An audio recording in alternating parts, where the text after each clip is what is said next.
Hi mga kababayan, isang mapagpalang hapon at muli po nandito na naman po tayo sa may Dasmariñas Street dito po sa estero na ito, no? Na talaga namang mga kababayan, puspusan po yung paglagay po nila ng railings po dito. Kung naalala nyo yung upload ko ng karaan is hanggang dito pa lang, no?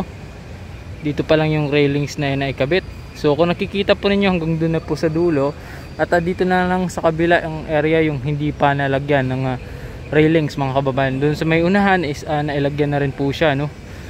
So ganito po ang ating update at iikutin po natin ito tapos ipapakita ko sa inyo ang totoong sitwasyon dito po sa may estero Dasmariñas na ito.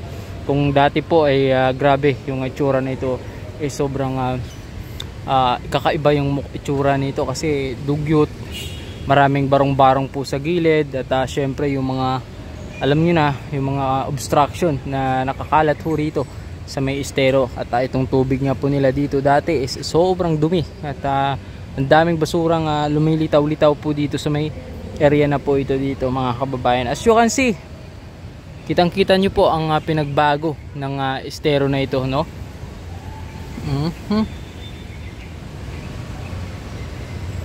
Yan, shoutout nga pala muna sa ating mga OFW, mga overseas Filipinos po natin, yung mga nanonood sa ating vlogs update patungkol po dito sa mga improvement dito po sa lungsod ng Manila. Ito po mga kababayan ay national government na, but support po ito syempre ng ating butihing Mayora Hanny Lacuna Pangan at syempre support din, no, ng Chinese. Ayan, so ito kasi itong mga railings na ito ay galing po ito sa Chinese mga kababayan. Kung nakikita ninyo doon, no, may pangalan po na Chinese, so hindi ko lang mabasa. Mamaya is-translate natin, titingnan natin sa Google kung ano yung nakasulat doon, no? So ganito po at ikutin po natin ito mga kababayan papunta doon. Yan, doon kasi may tulay doon mga kababayan, parang may tulay, konting tulay, pero hanggang ganda niya mga kababayan. Tsaka yung mga paliwanag ko dati, ito pala ay kakabitan pala ng railings. Akala ko dati is ilaw, mga ilaw bullards, yung mga bullards katulad ng mga sa Kartilya, yung ilaw na hanggang dito lang taas, pero maliwanag siya, no? Ayan, ito po yung mga ikakabit po nila dito mga kababayan. So ina-assemble po pala ito.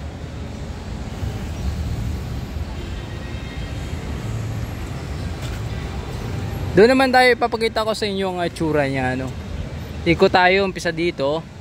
Kasi doon may nakikita ko dito nga ikinabit na rin doon sa may unahan. So ikutin natin, tingnan natin yung ginawa po ng ating mga workers. Ayun, shoutout sa ating mga workers na talagang ang sisipag. At tuloy-tuloy din po ang pag-asikaso po nila dito sa may area na po ito dito mga kababayan. So ito yung mga railings na ikakabit. Tapos ayan, ito yung mga lalagyan ng bullards yan dyan, paikot dun, ayan, maambun. Yan po. So katulad nito mga kababayan, dito banda sa may unahan, ayan, ito na po yung Plaza Santa Cruz, Dasmariñas Street dito. So ang tawag ko dito Estero di Dasmariñas. Ito po yung mga sinasabi ko. Ito yung mga kinabit po nila. Ayan, so diba, ang galing. Hindi ko lang alam kung anong gagawin dito. Sigurado mayroong upuan. Siguro mas maganda, no, pag mayroong mga upuan na ilalagay po dito para maka-relaxing mga babae, no?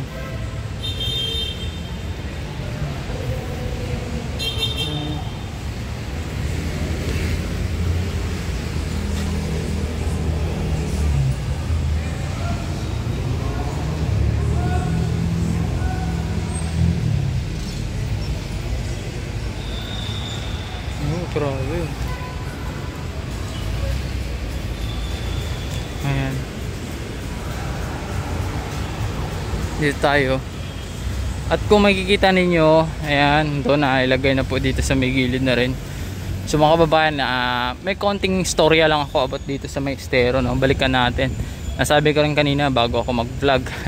Yan nga, yung tsura nga po itong estero nito dati is sobrang dugyot, napakabaho, ang daming street dealers po nakatira po dito, kung ano-ano po, no? So ngayon is maganda na rin siya. Ayan, no? Malinis. Actually hindi pa to malinis, ha, inaayos pa lang, no? Pataasahan po natin mga kababayan, no, magiging itsura nito pag sakali pong matapos na. At syempre update po natin ulit. Okay, may mga round dito box. May natutulog kasi dito pag gabi. Nakita ko pag hapon ako nag-update dito mga 5. Eh nandito po sila nagpapahinga. Ayan po mga kababayan, no. Ganda. Ang ganda yung tubig po dito is medyo okay na to kaysa dati. Puno po ng basura itong area na ito dito mga kababayan. Ang daming basurang nakakalat po dito dati. Sobrang dugyot. Ayan, oh. Okay. At least, no, kahit pa paano paunti-unting bumabago ang Maynila.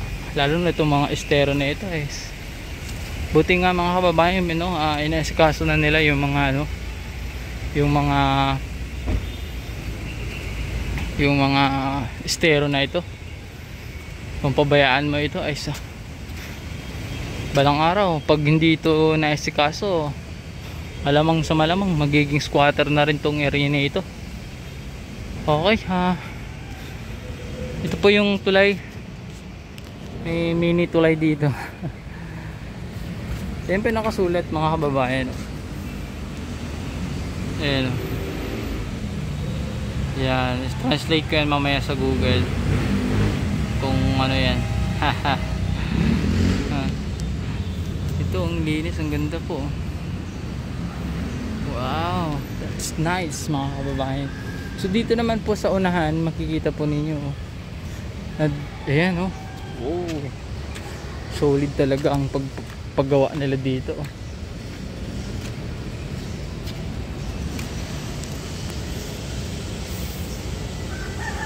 Ayan, dito naman po sa may dulo, yan, kung nakikita ninyo mayroon pa pong mga kabahayan na andito po sa gilid. So soon ay tatanggalin din po yan sila dyan, aalisin at lalagyan din po ng railings dito sa gilid, both side hanggang dun sa pinakadulo mga kababayan.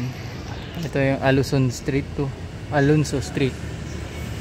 Ayan, so grabe din pala yan dito.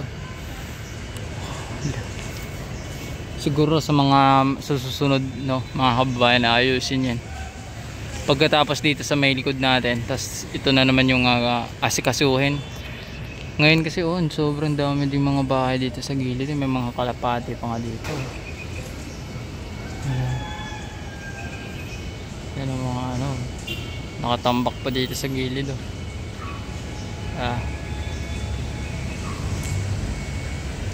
Grabe din pala to, no? Ayan. Oh, nice mga kababayan. Asahan po natin, no, sa mga susunod sana maayos na. Dito winasok na rin tong area nito dito.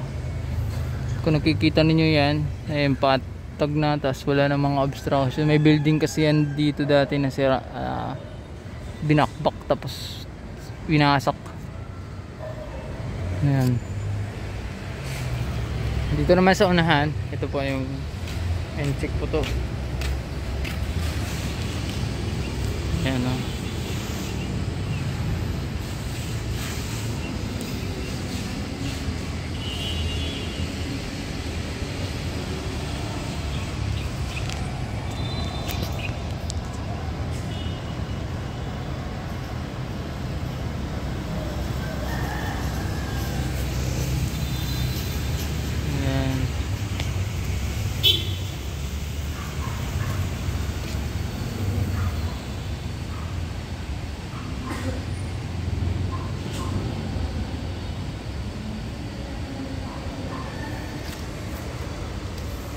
Ito yung hagdan. Ito talaga yung hagdan.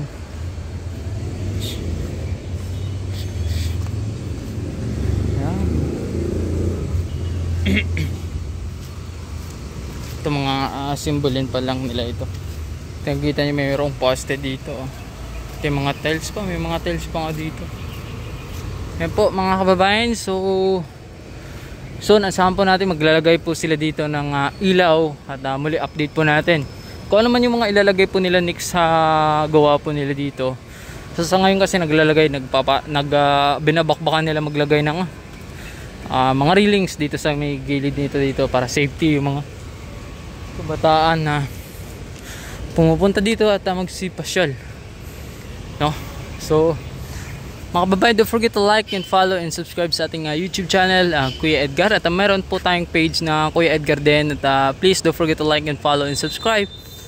And comment down below kung ano masasabi nyo dito sa ating update ngayong araw dito po sa may Dasmariñas Street, Plaza Santa Cruz. Ang kadala pong estero po dito ay paunti-unting gumaganda at maaliwalas na rin. At syempre mga kababayan, good job po sa ating mga workers. Shout out sa ating Mayor Hani Lacuna-Pangan. Ayan, sobrang ang galing, no? Nalinis na rin ang lungsod ng Manila. Wala na pong masyadong makakalad.